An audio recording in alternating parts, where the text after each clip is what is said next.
ओम गुरुवे नमः। बोलो गुरु जम्बेश्वर भगवान की जय हो। हमारे विष्णु समाज जागृति मंच में आदरणीय बहनों के द्वारा बहुत ही अच्छी ज्ञान चर्चा भावार्थ सरलात करती हैं।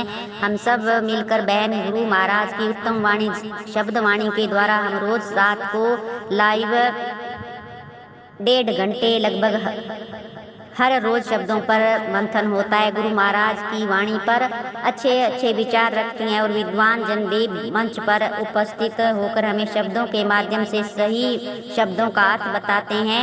यह लाइव अपने आप में बहुत अनूठा है कि हर रोज लाइव में सभी जुड़कर हम गुरु जाम्बोजी महाराज की वाणी का श्रवण करते हैं और यह हर रोज सीरीज के रूप में हर रोज एक एक शब्द पर रोज आदरणीय बहनें भावार्थ और सरलार्थ करती हैं। सोशल मीडिया पर गुरु महाराज की वाणी का हर रोज 1.5 घंटे 9 से 10:30 बजे तक लाइव प्रसारण होता है। तो सभी से आदरणीय जनों से निवेदन रहेगा कि आप अपने परिवार रिश्तेदारों को विष्णु समाज जागृति मंच से और महिला शक्ति मंच समूह में भी आप अपनी बहनों को अपने घर से अपनी महिलाओं को अवश्य जोड़ें और घर पर परिवार सहित जुड़ें। और गुरु महाराज आज शब्द नंबर 47 पर हमें ज्ञान के द्वारा हर रोज की भांति उत्तम ज्ञान दे रहे हैं। कह रहे हैं गुरु महाराज की काया कंठा मन जो गुंटो सिंगी सासू मन मृग राख लेकर करशाणियों में बया उदासू हमी जोगी हमी जति हमी सती हमी राख बाची तू पचपटम नवथानक साधले आदनाथ के भक्तू। बहुत ही अच्छा शब्द, बहुत ही सुंदर शब्द गुरु महाराज ने अपने वाणी के द्वारा कथा वो आज भी हम चरितार्थ कर रहे हैं। गुरु महाराज के भावार्थ और सरलार्थ हम चरितार्थ कर रहे हैं कि गुरु महाराज कहते हैं कि जो ये मन है ना, उन जो पाखंडी आडंबरी लोगों के बारे में कहा है कि ये जो बाहरी आवरण, ये जो तुम्हारा मन है ना, यह उन लोगों को कि तुमने बाहरी आवरण से ढक रखा है, ना जाने किस तरीके से अपने आप को परमात्मा के प्रति एजेंट, एक प्रतिनिधि के तौर पर लोगों के प्रति जो एक लोगों के बीच में अपनी जो बात करते हैं, उनको जो दिखावा दिखाते हो, तो तुमने अपने मन को कभी नहीं समझा। तुम्हारा मन क्या है? मन मृग राख ले कर श्याणी। तुम्हारा अगर मन कंट्रोल में है, मन पर संयम है, तो गुरु महाराज ने हमें इन बाहरी आडंबरों से बिल्कुल दूर करने से हमें इस शब्दवाणी हमें सिखाती है कि गुरु महाराज यहाँ क्या कहना चाहते हैं कि योग कैसा होता है और किस तरीके से धारण किया जाता है और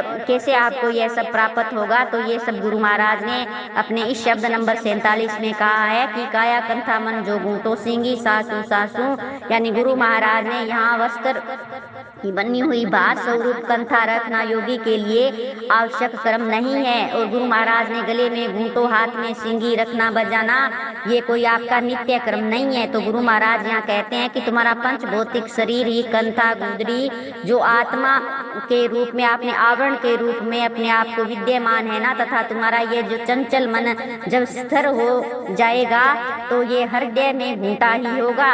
मन की एकाग्रता को ही घूंटो मान लेना और तुम्हारा जो परश्वास ही सिंगी है, सिंगी सासू सासू, तो मन की एकाग्रता को ही घूंटो मान लेना और परश्वास ही सिंगी जो सदा ही बसती रहती है। तुमने केवल बाहरी प्रतीकों को ही सच मान रखा है, जबकि असलियत से तो तुम बहुत दूर हट गए हो।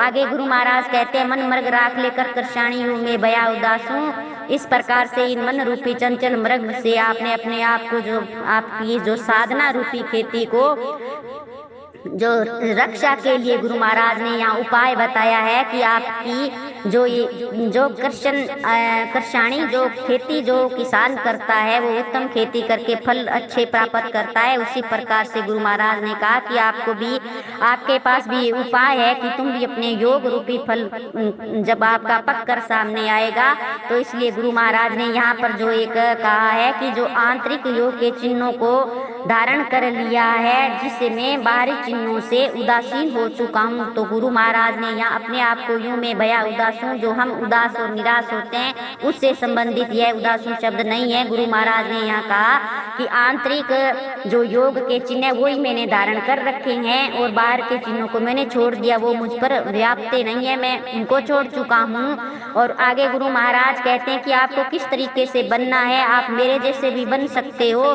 तो यहाँ पर भी गुरु महाराज ने बहुत अच्छा उत्तम ज्ञान दिया योगी के लिए कि आपको क्या करना है। ये गुरु महाराज ने आगे इस शब्द में बताया है कि हमी जोगी हमी जति हमी सती हमी रखबा चिंतु पंचपटन नवथानक साधले आदनाथ के बक्तुम।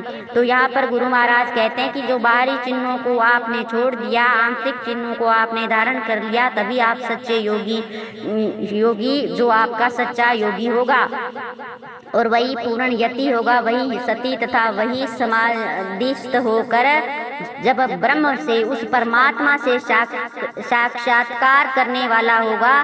तो ये गुरु महाराज कहते हैं कि ये सब धारण करने पर आप सही योगी यति सती और सिद्ध पुरुष से गुरु महाराज ने कहा कि ये धारण करोगे तब आप सही जो एक योगी बन जाओगे। और गुरु महाराज ने कहा कि आप अपने आप को आदिनाथ के भक्त कहलाने वाले हो। तो आदिनाथ के भक्त, यहाँ गुरु महाराज ने उस परम पिता परमात्मा के प्रति कहा कि आप उस आदिनाथ के भक्त कहलाने वाले कैसे हो सकते हो, अभी तक तो आप में वो लक्षण ही नहीं आए। तो आगे गुरु महाराज ने उन लक्षणों के बारे में कहा कि आपको योगी सच्चा कैसे बनना है। तो गुरु महाराज आगे कहते हैं कि 5 पटन नवथानक साधले आदनाथ के भक्तों, 5 पटन यानी 5 प्राणों की गति अगर तुमने इसको वश में कर लिया, क्योंकि ये 5 प्राण ही शरीर को जीने की शक्ति देते हैं। जब इन 5 प्राणों से जुड़े हुए मन बुद्धि चित्त अहंकार से सब शांत हो जाएंगे और इस अंतकरण से जुड़ी हुई ये 5 ज्ञानेंद्रियां भी साधित हो जाएगी। इसलिए 5 पटन नवथानक यानी गुरु महाराज यहाँ 5 ज्ञानेंद्रियों और 9 जो नवोदय भक्ति की बात करते हैं कि इनकी साधना आपको करनी होगी। यहाँ पर गुरु महाराज हमें इस शब्द के माध्यम से ये कहना चाहते हैं कि जो पार ब्रह्म हमारे अंदर में है, हमें अपने उस परमेश्वर पार ब्रह्म के तत्व की खोज हमें खुद ही करनी होगी।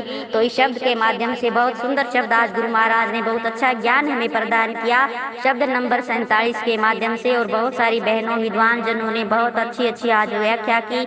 इसके सारांश रूप के लिए मैंने ये आपसे जो इस शब्द नंबर 47 के बारे में बताया। बोलो गुरु जम्बेश्वर भगवान की जय।